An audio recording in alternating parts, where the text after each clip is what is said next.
that we're always in this tension. We need to communicate through language. And that language is always going to take a complex world and, in some sense, simplify it.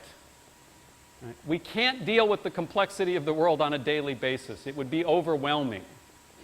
So the process of stating the facts is necessarily a process of simplification, of, in a sense, trying to weed out all the complexity so that our minds can get around these things so that we can live on a day-to-day basis.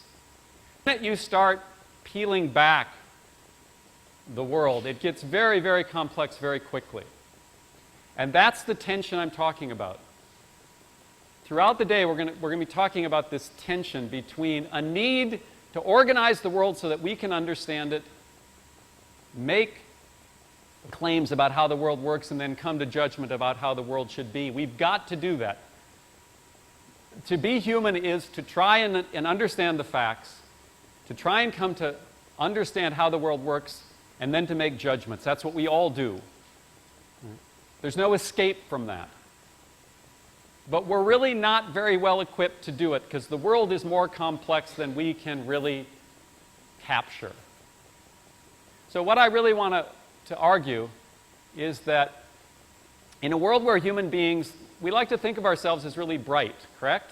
Human beings are obviously the species with the greatest intellectual, cognitive capacity. Right? We can build big buildings and we can build little computer chips. We can do a lot, can't we? Human beings are pretty amazing, wouldn't you agree? I mean, when you think about what human beings have built, right? When's the last time a squirrel, right, sent an email message? Just think about it. Right? Squirrels can't do that. I mean, we've got it over squirrels. So, it's just like, it's not even a okay, so the point is that human beings, especially in the era of the scientific revolution, the Enlightenment era we talk about, the last few centuries, where human knowledge has expanded tremendously. It's easy to think of ourselves as being incredibly brilliant beings. Human beings are really smart, aren't we? Well, not all of you, but, I'm talking about human beings more generally, But what if we understood human beings to be fundamentally ignorant? That is, what if whatever we know and however much we have expanded what we know, we are always far more ignorant than we are knowledgeable, that the complexity of the world outstrips our capacity to understand it on a regular basis. That's what I want to talk about. I'm going to go back to our old friend Wendell Berry, the poet who I've cited several times in class. Wendell Berry offers a cautionary. He says, those who use the world assuming their knowledge is sufficient destroy the world. It's a cautionary. It's saying, yes, we're quite clever beings, but we are not as clever as the world is complex. And the easiest place to see this is the way we have invented high technology that has intervened in the world, but often in ways we can't control or even comprehend. The most obvious is climate change. Human beings, being very clever, figured out how to get that energy-rich carbon out of the ground, yes? Coal, oil, natural gas. We figured how to get it out of the ground. We figured out how to burn it in machines that allow us to go up in the air and travel large distances. That's pretty amazing, yes? We get in metal ships and go up in the air and travel long distances quickly. Amazing. That's a product of human knowledge. But in the course of doing that, we have destabilized the climate in ways that may make the Earth uninhabitable. Oops, darn, didn't see that one coming. And in fact, human history is full of these moments where human cleverness, right, which has produced this incredible world in which we live, it may turn out has also undermined our capacity to live in it. So I'm suggesting that we should not only be impressed with how smart we are, we should think a little bit about how ignorant we are. From a philosopher, just a contemporary philosopher, ignorance is the kind of not knowing that comes from insight and leads to insight. In other words, instead of thinking about ignorance as a disability, well, he's ignorant. Usually when somebody says you're ignorant, it's not meant in a positive vein. If I call you ignorant, you're not going to take that well. Look at this ignorant son of a bitch down here. He's just an ignorant boy. Ignorant old country boy. Usually that's an insult. What this philosopher is saying is, no, we got to think about ignorance as a positive. Right? Ignorance as a kind of humility, understanding our limits.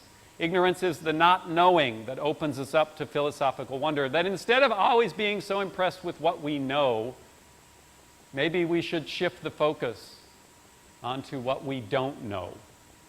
Because the argument is what we don't know is always considerably more expansive than what we know.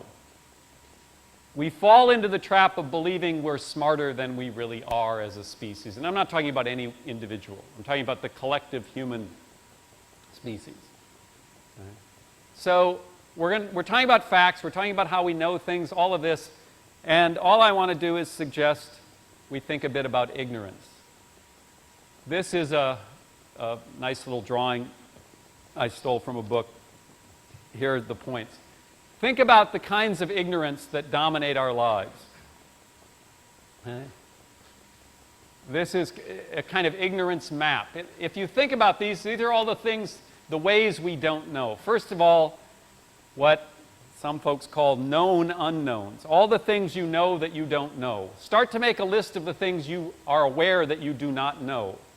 It's a long list, yes? Not just, again, you individually, but collectively, what we as a species do not know.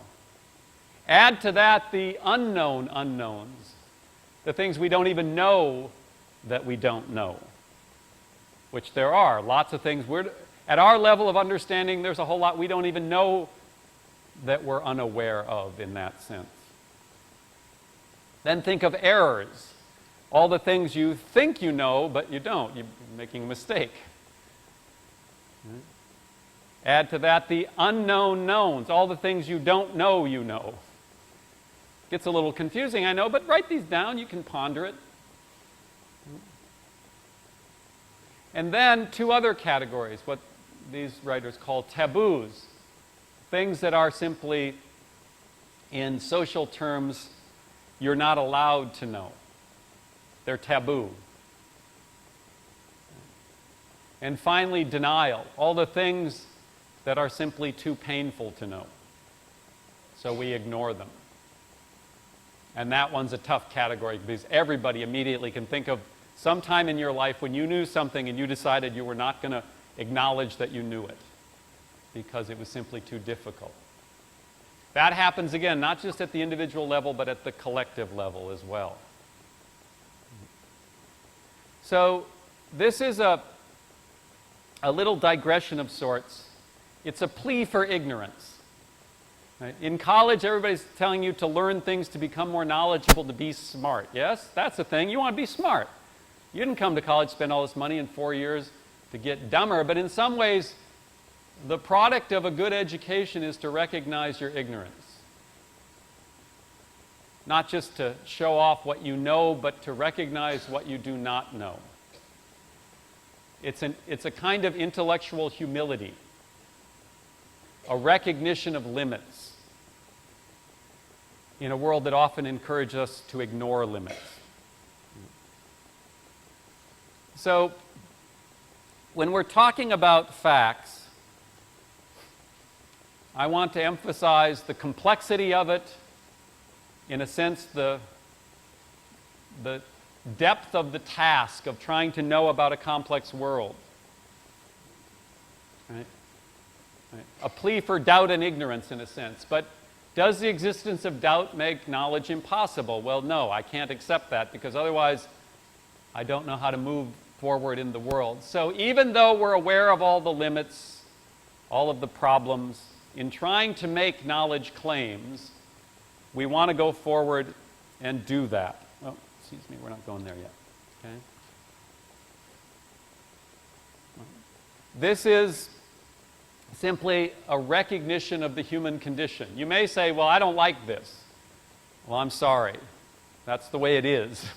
That is the human condition. The world is more complex than we know how to understand. And we may not like it, but it is our fate. You may not like the idea you're going to die someday either. But by now you've figured out that one is inescapable. There's all sorts of things about being human on this earth that we may not like. But we better learn to accept. And I'm focusing on this question of ignorance because this is a culture that is sort of drunk on its own cleverness. Right? Modern society, especially this high technology, high energy society that has been able to create so much, invent so much, that is so legitimately kind of amazing. I'm amazed by these machines as much as anybody. But it's about perspective. It's about recognizing how complex the world really is. All right.